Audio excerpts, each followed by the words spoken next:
There are many impasses. Senate President Robert Stivers says he is willing to push back the last day of the General Assembly from Tuesday to Friday, but there are many differences to be worked out. Consider these different answers on proposed 4.5% cuts to higher education. At least in our mind, it is resolved. In the governor's mind, it is resolved.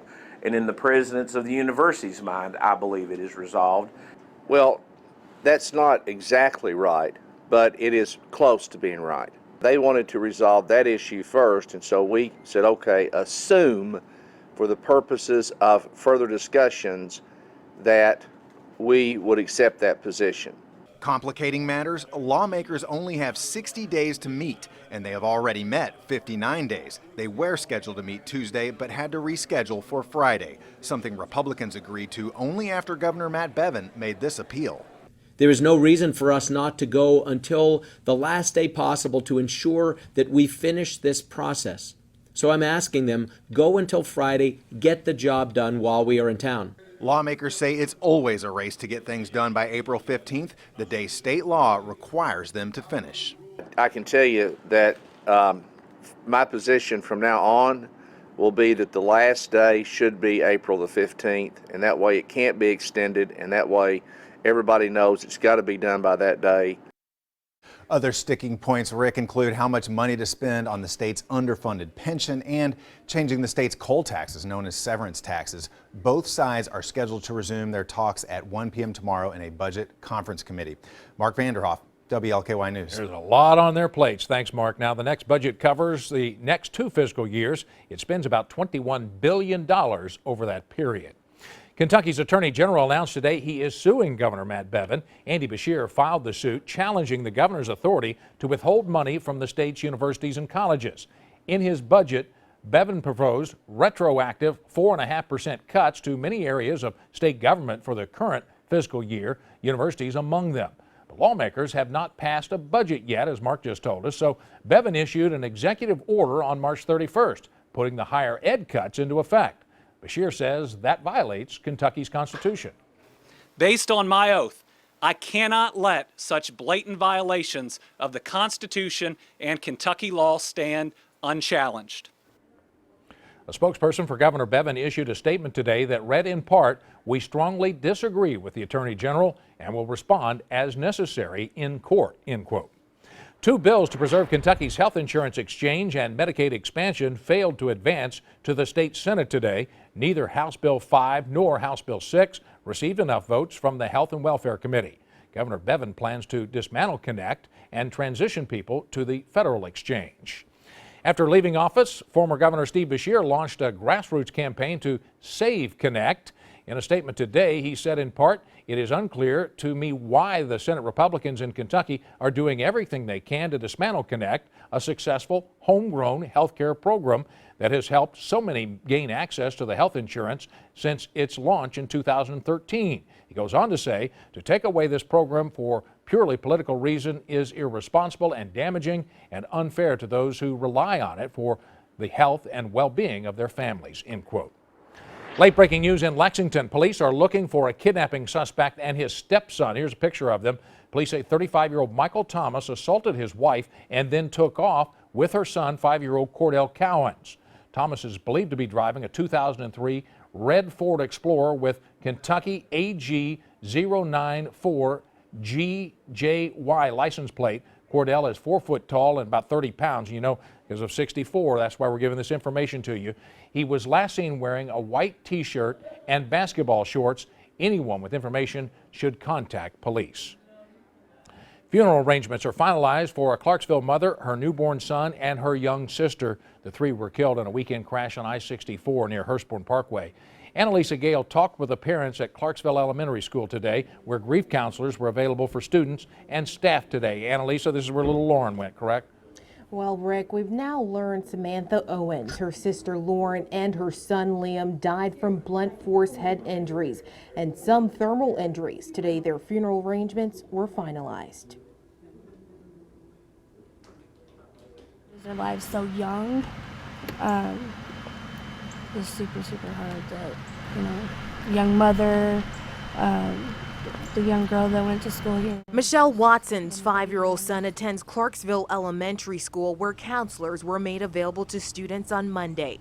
It comes after 9-year-old Lauren Owens died Saturday night, the 4th grader. Her 21-year-old sister Samantha and her sister's 2-month-old baby boy Liam were killed in a crash on I-64 near Hurstbourne Parkway.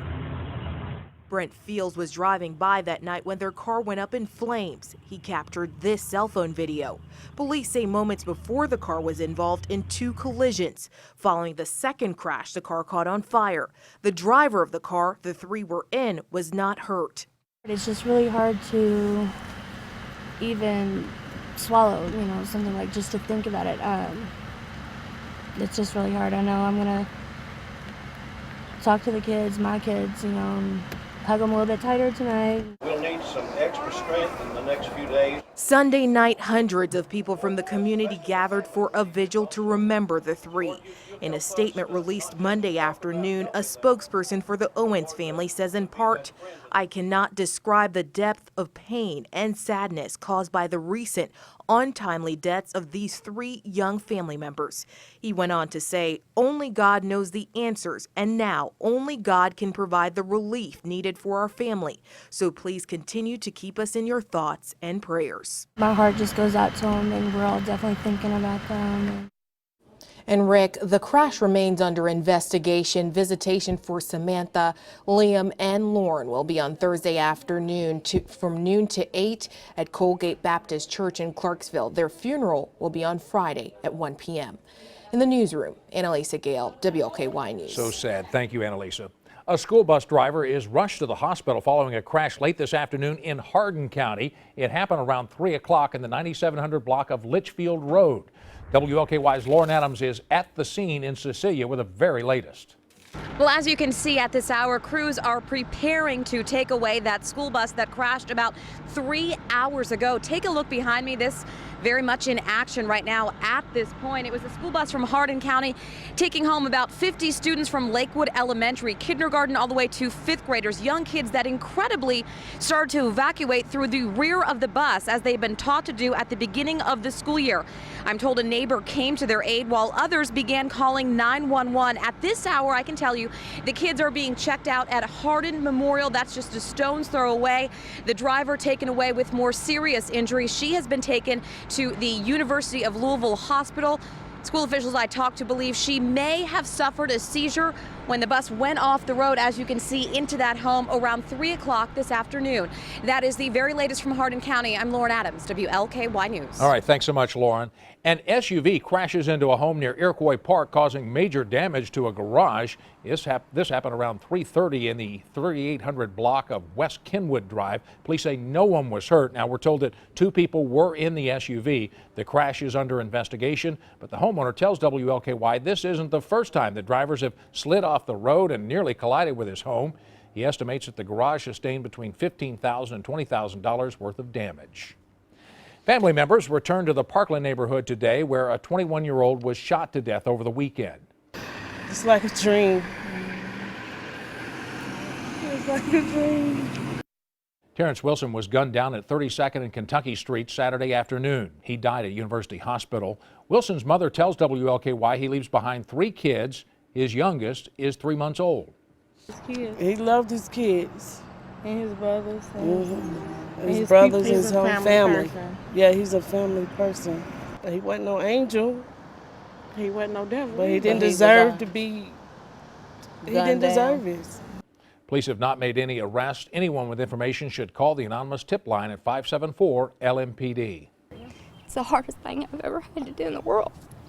For my son's best friend to be laying in a hospital and for my son to be in prison. A nightmare. That is how the mother of a teenager accused of shooting his friend describes the last few days. 18-year-old Scott Wilson is charged with assault and tampering with evidence stemming from Saturday night's shooting in Valley Station. WLKY's Carolyn Callahan is at University Hospital, where the victim is being treated tonight. Carolyn? Rick, we're told that the victim is in critical condition tonight here at University Hospital. This shooting happened Saturday evening at a house on East Avenue. Now, Scott Wilson's mother tells us her son and the victim were in her garage. They were listening to music and they were playing with a gun. She says somehow that gun fired while her son was holding it, and his best friend was shot in the face. Now, the mother says she ran to the garage to help, and she held the victim until emergency crews showed up. In front of a judge today, Scott Wilson cried as the judge explained the charges against him. Wilson's mother says her son and the victim have been friends since elementary school. It's just like a nightmare. I don't know what to say right now other than I'm glad the young man is alive. I feel sorry for his family. I want his family to know that I love him like he's my own. He's here every day.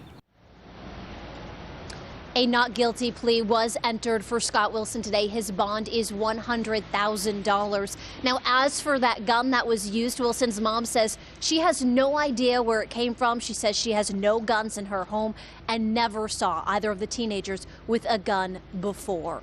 Reporting live at University Hospital, I'm Carolyn Callahan, WLKY News. Well, new entrepreneurs from Louisville are having their kitchen dreams come true. I'm Colin Mayfield. We'll tell you how that's happening coming up.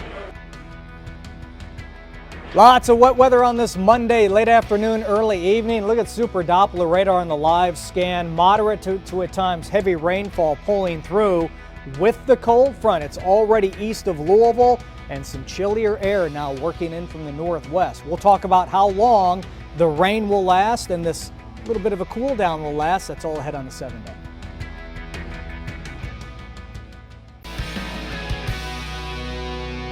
Community leaders from West Louisville are united to bring Walmart to their neighborhood. The Justice Resource Center held a rally this morning near the proposed site on the old Philip Morris property at 18th and Broadway.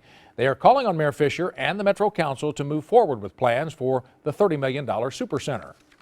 A Walmart would bring job opportunities, it would bring economic development, and it could be a stimulus for more companies to come to this area, and we could become a thriving community once again.